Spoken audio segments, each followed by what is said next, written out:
말씀이 이렇습니다.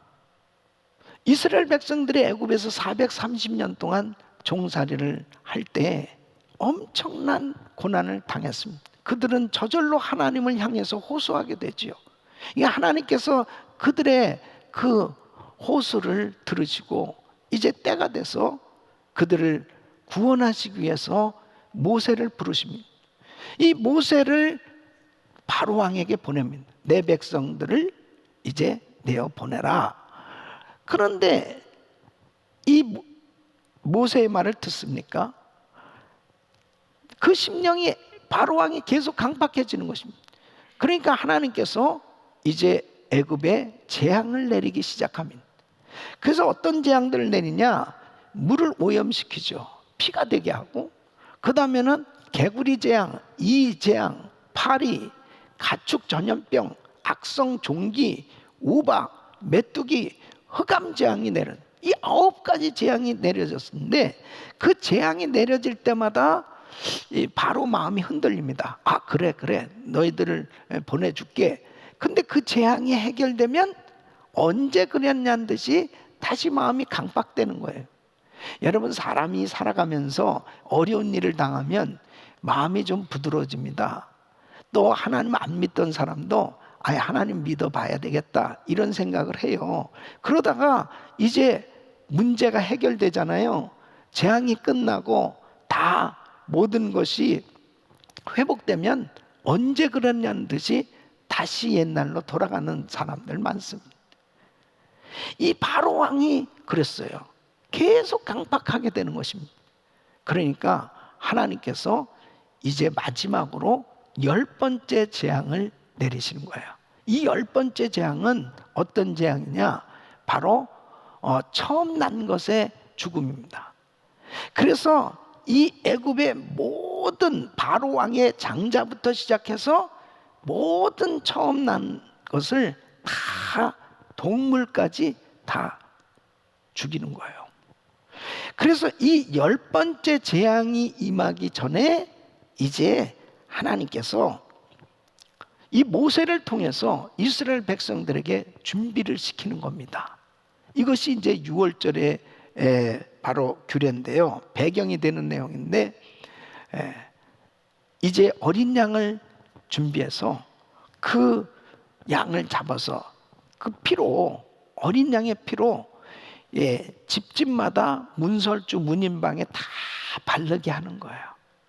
그러면 이제 죽음의 이 심판의 천사가 집집마다 처음 난 걸 다 죽일 때 이 패스오버, 유월하는 거예요. 이제 그 집, 어린 양의 피가 있는 집은 다 넘어가는 거예요. 네. 그 어린 양은 바로 예수 그리스도를 의미하는 것입니다. 그 어린 양의 피는 예수의 피를 의미하는 거예요. 바로 그 어린 양의 피는 그때나 지금이나 동일하게 역사하고 있는 것입니다. 저는 오늘 이 말씀을 통해서 이 무섭게 코로나 바이러스 재앙으로 인해서 어려움을 당하고 있는 모든 사람들이 바로 이스라엘 백성들이 어린 양의 피로 구원을 받았던 것처럼 예수의 피로 구원받는 역사가 일어날 수 있기를 간절히 축원합니다. 예수의 피가 있으면 사는 거예요. 예수의 피가 있으면 구원함을 받는, 보호함을 받는 이 놀라운 역사가 오늘 우리에게도 분명히 적용되고 있다는 사실을 확신하시고 예수의 피를 의지하시고 승리하시기를 예수 이름으로 축원합니다. 자, 그러면 어떻게 어린 양 예수님의 피가 우리를 어떻게 구원하실 수 있을까 하는 거죠. 이 첫 번째는 어린 양 예수님의 피는 우리를 영원한 죽음에서 구원하신다는 것입니다. 그 7절 말씀 보면 그렇습니다. 그 피로 양을 먹을 집, 문, 좌우설주와 임망에 바로 그 피를 발라놨을 때 이제 심판의 사자가 이제 각 집마다 장자들을 치기 시작하는 거예요. 그때 그 피가 있는 집은 다 넘어가는 것입니다. 이 넘어간다는 것입니다. 그래서 13절에 이렇게 말씀하고 있습니다. 내가 애굽 땅을 칠 때에 그 피가 너희의 거하는 집에 있어서 너희를 위하여 표적이 될지라. 내가 피를 볼 때에 너희를 넘어가리니 그랬습니다. 재앙이 너에게 내려 멸하지 아니한. 또 이 14절에 보면 내가 피를 볼 때에 너희를 넘어가는 재앙이 너에게 내려 멸하지 아니하리라. 예? 이 넘어간다라고 하는 이 말씀, 이 pass over, 이거는 지나간다는 것입니다. 유월한다는 거예요. 이것은 이제 죽음의 이 사자가 계속해서 심판을 할 때 피가 있으면 산다는 거예요. 어린 양의 피가 있으면 산다는 거예요. 그런데요, 여러분 한번 생각해 보세요. 애굽에서 지금 이제 10번째 재앙이 임했을 때 초태생, 장자, 첫 것은 다 죽기 시작하면 이제 죽이기 시작하는 거예요. 이런 재앙이 임했을 때 이스라엘 백성이라 하더라도 어린 양을 잡고 어린 양의 피를 가지고 문지방 문설주에 바르지 않은 집은 어떻게 되는 겁니까? 죽는 거죠. 예. 이스라엘 백성이라고 해서 사는 게 아니에요. 바로 어린 양 그 피가 있어야 돼요. 그 피가 발라져 있어야만 사는 거거든요. 자, 한번 생각해 보세요. 지금 그 피가 발라진 그 집은 다 패스오버, 유월을 하는 겁니다. 이 심판의 사자가 계속 집집마다 심판을 하는데 이 어린 양의 피가 있으면 넘어가는데 그 어린 양의 피를 발라놓은 그 집 사람들을 한번 생각해 보세요. 이 사람들이 다 의로운 사람들입니까? 그 사람들이 아주 선한 일만 하면 사는 사람이었을까요? 아마 그 이스라엘 백성들 가운데 얼마나 많은 나쁜 짓을 한 사람들이 있었을까요? 간음죄를 저지른 사람도 있을 거고, 도둑질을 한 사람도 있을 거고, 살인죄를 저지른 사람도 있을 거고, 뭐 별의별 잘못된 짓을 한 사람들도 많이 있었을 거예요. 그런데 바로 이 죽음의 심판의 사자가 계속해서 이 재앙을 가운데 칠 때 그런 사람들을 다 걸러내가지고 해결한 것이 아니고 바로 어린 양의 피가 있느냐 이거예요. 어린 양의 피, 그 피가 있으면 유월한단 말이에요. 그 피가 있으면은 그 집의 사람이 어떤 죄를 졌든지 상관없어요. 그 어린 양의 피만 있으면 그 집 사람들은 다 살았어요. 뭘 의미하는 거예요? 아무리 내가 이 세상을 살면서 정말 이 세상에서 잘못된 그런 삶을 살아왔다 하더라도 예수 그리스도를 영접하고 바로 주님의 보혈을 믿고 주님의 보혈로 씻음을 받게 되어지면 그 사람은 산다는 거예요. 그 사람은 산다는 거예요. 그러니까 누구든지 예수님 앞에 나오면 사는 겁니다. 왜요? 예수의 피 때문에. 할렐루야. 예수의 피 때문에 사는 거예요. 내 의로 사는 거 아니에요. 내 의로 구원받는 거 아니에요. 내 의로 보함을 받는 게 아니에요. 예수의 피가 있으면 사는 겁니다. 사도행전 2장 36절로 38절 보면 베드로가 이렇게 설교를 합니다. 이스라엘 온 집이 정령할지 너희가 십자가에 못 박은 이 예수를 하나님이 주와 그리스도가 되게 하셨느니라 하니라. 저희가 이 말을 듣고 마음에 찔려 베드로와 다른 사도들에게 물어가르 형제들아 우리가 어찌할꼬 하거늘 베드로가 가로되 너희가 회개하여 각각 예수 그리스도의 이름으로 세례를 받고 죄사함을 받으라. 그리하면 성령을 선물로 받으리니. 할렐루야. 각각 그랬습니다. 그러니까 바로 아무리 내 아내가 예수를 잘 믿고, 아무리 내 동생, 내 자녀가 예수를 잘 믿고, 내 부모가 예수를 잘 믿어도 내가 예수를 믿지 않으면 안 되는 거예요. 내가 예수를 믿어야 되는 거예요. 예? 그러니까 예수를 믿는 것은 각각 믿는 겁니다. 각각 믿는 거예요. 이건 뭐냐? 바로 내 안에 예수를 믿음으로, 예수님을 영접함으로 예수의 피가 있느냐 이거예요. 내 안에 예수의 피가 없으면은 죽는 거예요. 예수의 피가 있는 사람은 사는 겁니다. 그 어린 양 대신 예수. 그래서 요한복음 6장 53절 보면 예수께서 이르시되 내가 진실로 진실로 너에게 이르노니 인자의 살을 먹지 아니하고 인자의 피를 마시지 아니하면 너희 속에 뭐가 없어요? 생명이 없느니라 그랬습니다.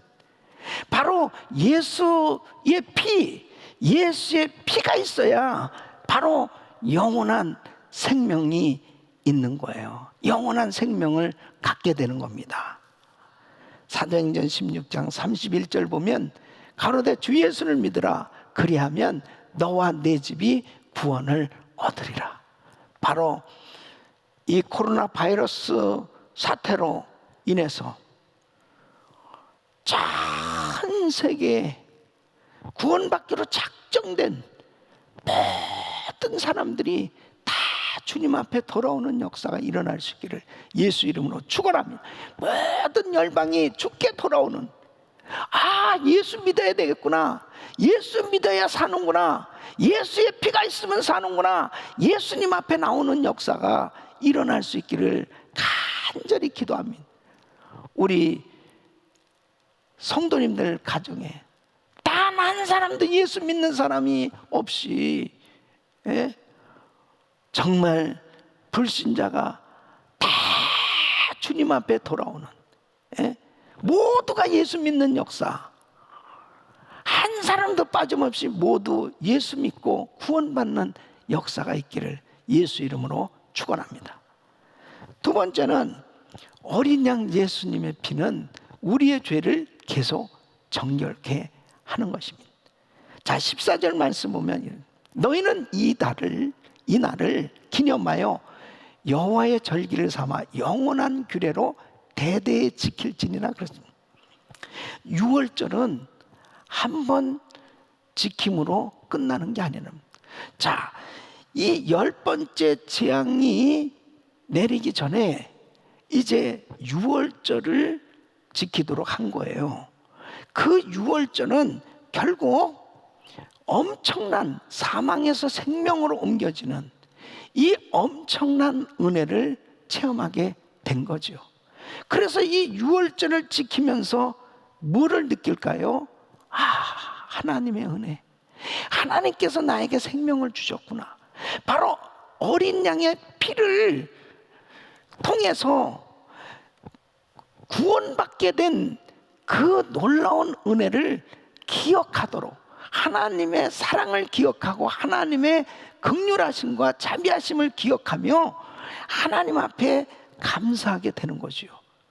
그래서 이렇게 6월절을 지키면서 자신이 늘 주님의 그 보혈로 정결함을 받을 수 있는 이런 은혜의 시간을 갖도록 하나님께서 그러한 규례를 통해서 깨끗함을 받는 시간을 갖도록 역사해 주시는 거예요. 그래서 그들은 광야에서도 6월절을 지킵니다. 바로 홍해 바다를 건넜고 시내 광야에 갔을 때 먼저 한 것은 6월절을 지켰습니다. 그들이 이제 가나안 땅에 들어가기 전에 6월절을 지켰습니다. 그리고 가나안 땅에 들어가서 먼저 하게 한 것은 6월절을 지키게 합니다. 계속 6월절을 지키게 하는 그 이유는 뭐예요?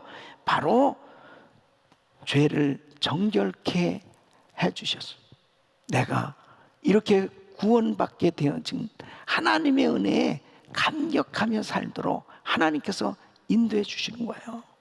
그러니까 이 절기를 제대로 잘 지키면 하나님의 은혜 가운데 감사가 넘치는 삶이 될 수 있는 것이죠. 여러분 보세요. 바로 민수기 9장 13절 보면은 그러나 사람이 정결도 하고 여행 중에도 잊지 아니하면서 유월절을 지키지 아니하는 자는 그 백성 중에서 끊쳐지리니 이런 사람은 그 정기에 여호와께 예물을 드리지 아니하였은즉 그 죄를 당할지며. 절대로 이 유월절 꼭 지켜야 된다는 거예요. 이것이 바로 하나님의 백성됨의 하나의 표시가 되어지는 것입니다. 그래서 우리 주님께서도 이렇게 유월절을 지키셨고, 또 유월절 날 결국 우리 주님은 그 엄청난 고난을 당하시고 죽으시게 되는 겁니다. 그래서 제자들에게 이 성만찬, 이 성찬식을 할 것을 말씀하셨습니다. 그래서 사도 바울은 제자들이 이를 행하여 주를 기념하라는 예수님의 명령을 전하는 거예요. 그게 고린도전서 11장 23절로 26절입니다. 내가 너희에게 전하는 것은 주께 받은 것이다. 곧 주 예수께서 잡히시던 밤에 떡을 가시사 축사하시고 떼어 가라사대 이것은 너희를 위하는 내 몸이니 이것을 행하여 나를 기념하라 하시고, 식후에 또한 이와 같이 잔을 가지시고 가라사대 이 잔은 내 피로 세운 새 언약이니 이것을 행하여 마실 때마다 나를 기념하라 하셨으니 너희가 이 떡을 먹으며 이 잔을 마실 때마다 주의 죽으심을 오실 때까지 전하는 것이니라. 제자들은 오순절 이후에 이제 교회가 세워졌어요. 그리고 모일 때마다 성찬식을 했습니다. 성찬식을 하면서 주님의 보혈을 기억한 거죠. 요한 1서 1장 7절 말씀은 저가 빛 가운데 계신 것 같이 우리도 빛 가운데 행하면 우리가 서로 사귐이 있고 그 아들 예수의 피가 우리를 모든 죄에서 깨끗하게 하실 것이요. 할렐루야. 예수의 피가 우리를 모든 죄에서 깨끗하게 해주시는 것입니다. 여기에서 깨끗게 한다는 말은 한 번만 깨끗게 하는 것이 아니라 계속적으로 깨끗하게 한다는 진행형 동사를 사용하고 있습니다. 여러분, 우리가 예수 그리스도를 믿을 때 예수의 보혈로 죄사함을 받았어요. 우리는 이제 영원히 지옥 갈 그 죄에서 건짐을 받은 하나님의 자녀들이 됐어요. 그러나 이 세상을 살아가면서 우리가 자꾸 죄를 짓는 자범죄와 성품죄가 있습니다.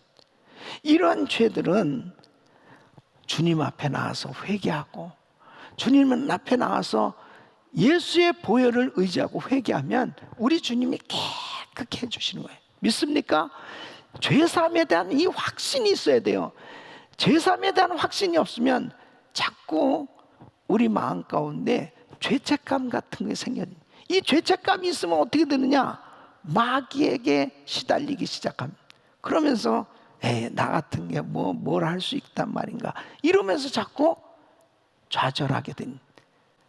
여러분, 히브리서 10장 17절 말씀 보면 또 저희 죄와 저희 불법을 내가 다시 기억지 아니하리라. 뭐예요? 회개한 것 우리 주님이 기억지 아니하신다는 거예요. 우리 주님께서 깨끗게 씻어주신 걸 믿으시기 바랍니다. 그래서 이사야서 1장 18절 말씀, 여호와께서 말씀하시되 오라 우리가 서로 변론하자. 너희 죄가 주홍 같을지라도 눈과 같이 희어질 것이요 진홍같이 붉을지라도 양털같이 되리라. 주님의 보혈의 능력을 의지하고 우리가 회개하면 우리 주님이 깨끗게 해주시는 거예요. 이 놀라운 은혜를 우리에게 부어주신 것, 이 얼마나 감사한 것입니다. 날마다 주님의 보혈을 의지해야 돼요. 그럴 때 날마다 주님의 보혈로 나를 씻어주시는 이 은혜를 경험하며 사는 겁니다. 우리가 살아가면서 정말 우리의 죄를 해결하지 않으면은 참 하나님이 기뻐하시는 삶이 될 수 없는, 하나님이 기뻐하시는 축복된 삶이 될 수 없죠. 예수의 피가 얼마나 감사해요. 주님의 보혈로 우리를 계속 씻어주시는 그런 은혜가 있을 때 우리는 건강한 신앙생활을 할 수 있는 줄로 믿습니다. 그래서 날마다 예수의 피는 우리의 죄를 깨끗게 해주신다. 할렐루야. 이런 은혜가 우리 성도님들에게 임하기를 예수 이름으로 축원합니다. 세 번째는 이제 어린 양 예수님의 피는 우리를 죄의 저주에서 자유케 하신다 하는 것입니다. 자, 2절 말씀, 본문 2절 말씀 보면 이달로 너에게 달의 시작 곧 해의 첫 달이 되게 하라. 이것은 뭐냐면 자, 오늘부터 그냥 1월 달이야. 6월절은 항상 이 첫 해에 그 해의 첫 달이 되는 거예요. 이것은 뭐예요? 자, 오늘부터 너희는 더 이상 노예가 아니야. 이제 10가지 재앙, 마지막 재앙이 내려지면 이제 바로는 손을 들고 이스라엘 백성들 다 내보내게 되는 거죠. 다 내보내. 그렇게 되어졌을 때 이 이스라엘 백성들은 더 이상 노예가 아니고 자유인이고 하나님의 백성들로 마음껏 하나님을 찬양하고 자유하게 살 수 있는 새 생명을 가진 삶의 시작이 된다는 거예요. 이제 더 이상 죄의 노예로 그렇게 살 필요가 없다는 거예요. 애굽의 노예로 살 필요가 없다는 거예요. 바로 어린 양의 피로 말미암아 이제 구원함을 받았을 때 그들에게 놀라운 새 생명이 열려지고 그리고 새 삶이 이루어지는 이런 삶이 될 수 있음을 말씀하고 있는 것입니다. 여러분, 우리에게 예수의 피, 그 피가 없었으면 우리는 죄악 가운데 살 수밖에 없습니다. 저주 가운데 살 수밖에 없습니다. 이 저주 가운데서 고통 가운데 죄의 종이 되고 마귀의 종으로 말할 수 없는 고통 가운데 살 수밖에 없는 거예요. 근데 예수의 피, 그 피로 인해서 우리는 이제 우리 주님이 저주를 다 십자가에서 속량해 주셨기 때문에 저주에서 자유함을 받게 된 줄로 믿습니다. 그래서 갈라디아서 3장 13절 보면 그리스도께서 우리를 위하여 저주를 받은 바 되사 율법의 저주에서 우리를 속량하셨으니 기록된 바 나무에 달린 자마다 저주 아래 있는 자라 하였습니다. 주님이 값을 다 대신 지불해 주신 거예요. 저주를 다 담당해 주신. 그래서 이제 진정한 자유를 누릴 수 있게 된 것입니다. 예수의 보혈, 그 보혈의 공로가 아니면 우리는 영원히 저주 가운데 살 수밖에 없었습니다. 이 주님의 보혈 공로 때문에 우리는 이제 이런 엄청난 시험 가운데서도 진정한 자유함을 누릴 수 있는 것입니다. 여러분, 이사야서 53장 6절에 보면 우리는 다 양 같아서 그릇 행하여 각기 제 길로 갔거늘 여호와께서 우리 무리의 죄악을 그에게 담당시키셨도다. 이제 우리의 모든 죄와 저주가 다 주님에게로 전가된 거예요. 주님이 십자가에서 다 속량해 주십니다. 그래서 우리는 예수의 피로 진정한 자유함을 얻게 된 것입니다. 우리는 항상 예수의 피의 공로에 감격하며 살아야 됩니다. 이 은혜가 다 우리 심령 속에 있어야 됩니다. 프랑스에 93살 되신 할아버지가 이 코로나 바이러스에 걸렸답니다. 그래서 이제 병원에 입원을 하게 됐는데 이 산소 공급을 받는 이런 치료를 받게 된 거죠. 그러면서 이 할아버지가 이제 회복이 된 거예요. 그 퇴원을 하게 되면서 이제 의사가 이 할아버지에게 치료비가 얼마인가 이제 50만 프랑 계산서를 내밀었답니다. 이 할아버지가 그 계산서를 보고 눈물을 흘리더라고요. 그러니까 이 의사가 얼마나 민망하겠습니까? 그러니까 이 할아버지가 이렇게 이야기합니다. 저는 지불할 금액을 보고 눈물을 흘리는 것이 아닙니다. 저는 치료비 전부를 낼 능력이 있습니다. 제가 눈물을 흘리는 것은 고작 24시간 공급받은 산소 금액이 50만 프랑이라는 사실입니다. 저는 93년 동안 하나님께서 주신 이 산소를 마시면서 돈을 지불해 본 적이 없습니다. 그러면 제가 얼마나 하나님께 많은 빚을 졌는지 아십니까? 이 말을 듣는 의사도 굉장히 마음이 뭉클하고 숙연해졌다는 거죠. 그렇잖아요. 이 코로나 바이러스 사태로 인해서 일상에 감사할 것이 참 많이 있는 것 같아요. 이렇게 평소에 전혀 감사해 보지 못했던 것들, 이런 것들이 얼마나 우리에게 참 감사할 것이 많이 마음에 와닿는지 몰라요. 이렇게 본당에서 성도님들하고 함께 같이 예배드리고 그렇게 즐거워하고 기뻐하면서 참 평범하게 늘 일상적으로 같이 지내면서 했던 모든 것들도 지금은 다 하나하나가 너무 새롭고 귀하게 여겨지는 때입니다. 그런데요, 제일 우리가 잊지 말아야 될 은혜는 예수의 피. 그 주님의 보혈 공로가 아니었으면 우리는 영원히 지옥 갈 수밖에 없었던 거예요. 그 예수의 피가 있었기 때문에 우리는 살게 된 거예요. 그 주님은 말할 수 없는 고난을 당하시면서 그 피를 흘려주셨는데, 그 피공로로 내가 구원을 받고 천국 백성이 되고 이렇게 진정한 자유한 가운데 은혜 삶을 살고 있는데, 그 주님의 보혈 공로에 대해 얼마나 내 마음에는 감동과 감격이 있는지 다시 한번 오늘 이 성찬식을 하면서 주님의 보혈 공로를 의지하시고 또 기억하시면서 주님께 감사할 수 있는 시간 되시길 바랍니다.